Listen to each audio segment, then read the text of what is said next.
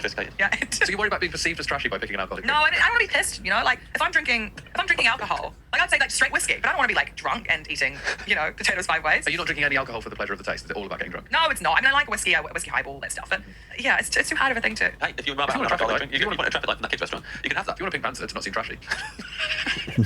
I would choose a chocolate milkshake, but I know that would make me sick. Do you know what I mean? So I don't know. It's restaurant. I can make it so you're not sick. You could cure my silent acid reflux. Yeah, like that. You're already sat there fucking eating chicken feet and stuff. And it's suddenly you're worried about your silent acid reflux. You're eating a fucking wax lettuce. you just gone, can I have as much aioli as you can give me off the potato trolley? I don't think suddenly there's any point worrying about your acid reflux, right? Okay, all right. Not a chocolate milkshake, but you don't want to puke.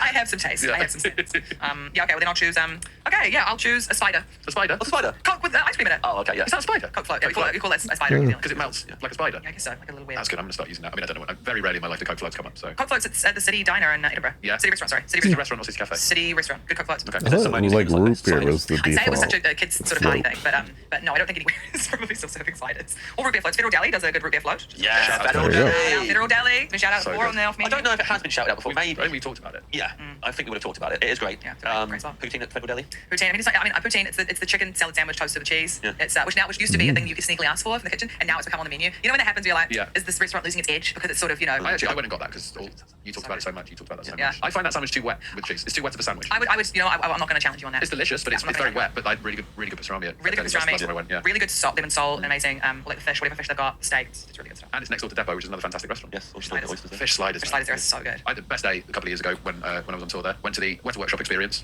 which was in the same building my hotel was, and then went to Depot. Yeah, Fantastic day. a stupid show. Auckland, I think, is one of the most underrated food. Like, if you know where to go, it is actually, it's only gotten better actually. Up in K Road and stuff, heaps of stuff in St. Kevin's Arcade, and good sandwich game as well. Yeah. It's getting better. Place called Turtle and Here, I think, Here and Turtle. Is that where good? I might have gone with Guy? I think Guy Montgomery Yes, there and aubergine had the aubergine palm sandwich. That was so good. That was good. It's That's such a so good good. sandwich. Yeah. Aubergine palm. Oh. I'm going back next year. I can't wait to eat Eggplant. You have to go to New Zealand See? too, so sure. First time I You went to New start to Zealand, learn Auckland's some of amazing. You're it. going to go to all these different places. You've got to travel a bit outside of Auckland and all that. And then I arrived in Rosewood 9 escape rooms. Well, 9. Yeah, we did a lot. In how many days? We did some in Wellington though. Yeah, we did some in Wellington. What we do is we go to an escape room complex that might have 3 different themed rooms, and we do them all. We actually did them all. We Yeah. tick them all off. We'd be like, we don't have time to come back in tomorrow. We're going to another escape room complex. Eggplant doesn't make sense as a name until you see like a baby Do you know how Australia is to know you've eggplant, exhausted the which entire is white cities? and looks like an egg.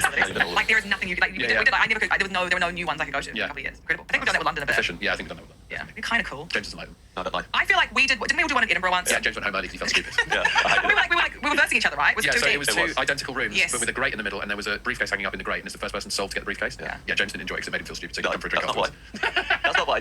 You're putting the reason why. That's the reason why you don't enjoy things. Isn't it? It makes you feel stupid. And then you don't like that was not mine. No, I was bored. I have enjoyed escape rooms before. So those things I like about they're fun. And we're all solving puzzles, having fun. Yeah. On my team were a very competitive couple who really wanted to beat you guys bad, and I got Willy Wonka level told off if I was having fun and not taking the puzzles really seriously. And it was genuinely stressful because I'd be there trying to work out a puzzle, and then one of them would come up to me like, "Have you done it yet? What? Did I be brilliant? And I was like, I don't know, man. I'm just trying to figure out what all these DVD covers mean." Very different vibe in our team with Paul Williams walking around accidentally solving things. Yeah, he walks up to us with the cryptex that he's solved. We'll be like, "Paul, how did you do that?" He's like, "I don't know." Yeah. Wasn't this the same place, guys, that the guy who introduced us got assigned it, and he was talking to us, and he was like, all right, I'll be right back. Yeah. He came back with the fedora on. Yeah. He was like, welcome to the escape room. And he started getting New York accent. It was so good. He's a really nice man. I'm still friends with him. He's so lovely. Yeah. Edinburgh's nicest boy. Shout out. So we might be your dream dessert. All right, dream dessert. Wow, so much to choose from. Yeah, What's sure. so weird about it? Cake. So I love cake. Cake. Yeah. Are you guys familiar with the Australian Women's Weekly cake book? No. I thought you were about to ask us, are we familiar with cake? Are you familiar with the concept of cake?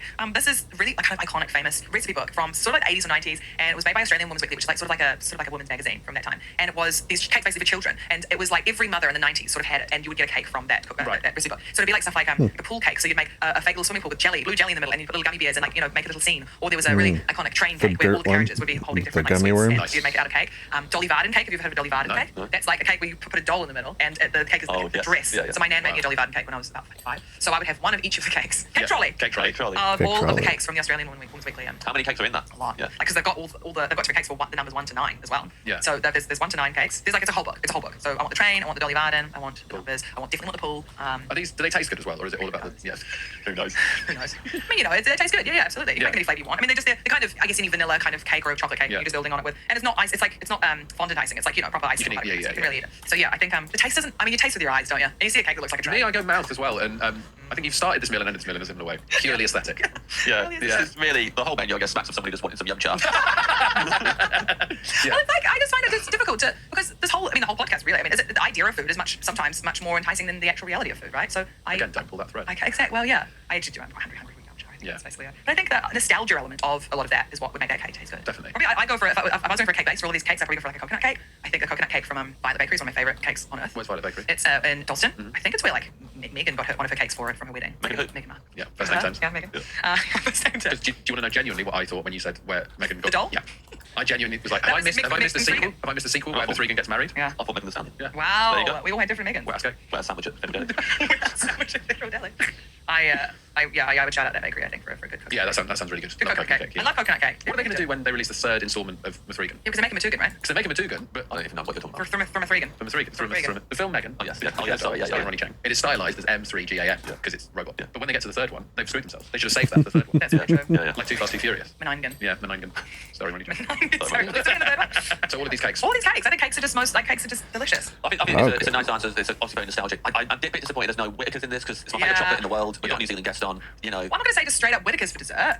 You James, don't do it. Let your imagination soar. You can put Whitakers on these cakes. You haven't seen these cakes, man. These cakes involve chocolate. Yeah. So, you know. Okay. I wouldn't want to put Whitakers on a cake. I just want to eat the straight Whitakers, right? Whitakers and baking is pretty good, though. But everything you need is within the Whitakers, and I don't want to melt that down and put it with other stuff. I want to experience full, uncut, pure Whitakers. I heard about the presentation of Whitakers to you guys. What was it? Didn't Tom bring it to you? Tom Rosenthal brought it on stage at the Royal Albert Hall. We gave it to an audience member from New Zealand. From New Zealand? Well, yeah, because they put as we've been reading out their dream menus on stage that they've handed in for the show. They put very coincidentally, obviously we did the whole tour. No one put this as their dream dessert. Just put every flavour of Whitakers. Wow. While we've got Tom in the wings with a big box of Whitakers. You got to do it. Come on stage. They were from New Zealand. Yeah. I do often pay for an extra suitcase when I come back from New Zealand and entirely fill it with things from New Zealand. I think So a lot of it is Whitakers. It's quite heavy. What else is going in there?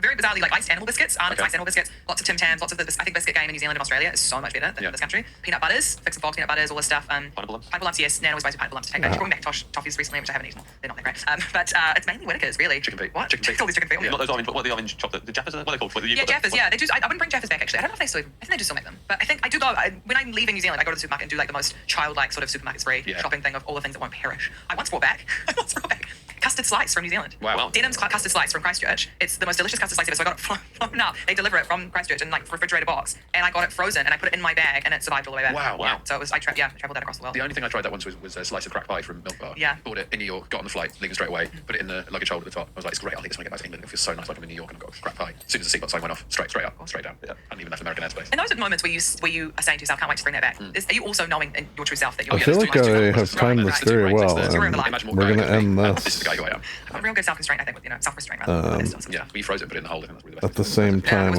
podcast ends, because they're on dessert. If I was going into New Zealand, they would have fined me to do that. Yeah, you cannot get anything into New Zealand like that. What if you were bringing back some of the Whitakers that you'd taken the last time? Into New Zealand? Yeah. They'd probably like, wait there. Yeah, they would. That's Slide Yeah, I mean, I appreciate, yes, that Whitakers is a huge element of the country, my country's dessert culture. But it's not like we don't talk about Whitakers. Talk about it all the time. It's fine. And it's not the same as the Whitakers. There's another company called Whitakers in the UK. Yeah. It's not the same for that. But still, thank you to the person who sent us those. Yeah. Oh, here's how we know at the Royal Albert Hall that guy was definitely from New Zealand. So he said he was from New Zealand, but also when he went on stage at the Royal Albert Hall to receive his chocolate in front of the whole audience, and we said, "Do you want to tell a joke while you're up here?" Definitely knew he was from New Zealand. So he went, "No, you guys are the professionals." That's awesome, man. Yeah, As representing our country. Yeah. Really beautifully. That's so sweet. Such a dad thing to say. Aww. Read your menu back to you now, see how you feel about it. You would like still water just above room temperature. Yeah, that was normal. What was a mango chutney? Later, you'd layer up the sauces. That sounds good. Starter, a man making a wax figurine of a lettuce. What the fuck? Main course, or you can eat yum cha. You put the man first as if the man is the order, rather than the lettuce. Yeah, well, neither of them are being eaten, so they're just as much. Yeah. To be fair. I stand by it. Yeah, I think you should stand by it. Yeah. Or you can eat yum cha for your main. Various trolleys being pushed by daytime TV hosts. Your Christmas dinner, you And got that man, Alexander Armstrong. Yeah. Oh yeah, he come in. He's making the lettuce. Yeah. Wow. He's the one doing the lettuce. Yeah, he can do the lettuce. Yeah. Christmas dinner, summer salads, glazed ham, lamb, marinated fish, chop suey and taro, roast potatoes, jelly made by yourself, side dish, potato trolley with some potatoes every way with all the sauces, drink, cider.